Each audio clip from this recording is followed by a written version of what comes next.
మరికొద్ది క్షణాల్లో రాబోతున్నారు.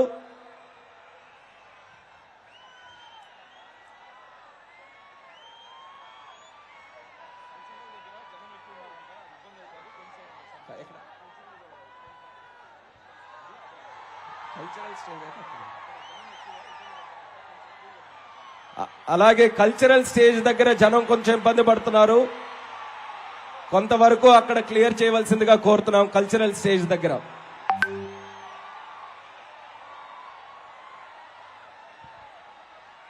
మన పవర్ స్టార్ పవన్ కళ్యాణ్ గారు కూడా వేదిక దగ్గర చేరుకున్నారు.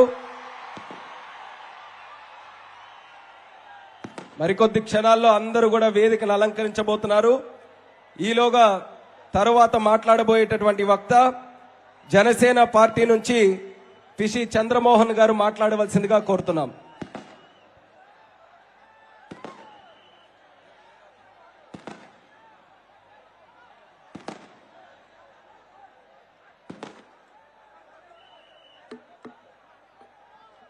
అనేక మంది ఆశీనులైనటువంటి పెద్దలందరికీ పేరు పేరున హృదయపూర్వకమైనటువంటి కృతజ్ఞత అభినందనలు తెలియజేసుకుంటా ఉన్నాం.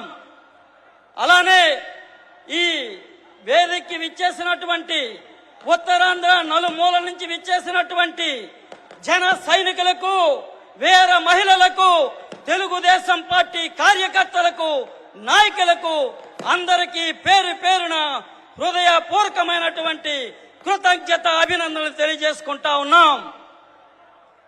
ఈరోజు రాష్ట్రంలో రాక్షస పాలన 2019లో మొదలుకొని నేటి వరకు 4 ఏళ్ల 7 నెలలు కావస్తున్నా ఏదైతే ఈ రాష్ట్రంలో బీసీలు ఏవైతే అత్యధిక జనాభాగా ఉన్నారో బీసీ కులాల మీద పూర్తి అవగాహన, ఏమాత్రం కూడా అవగాహన లేనటువంటి నాయకుడు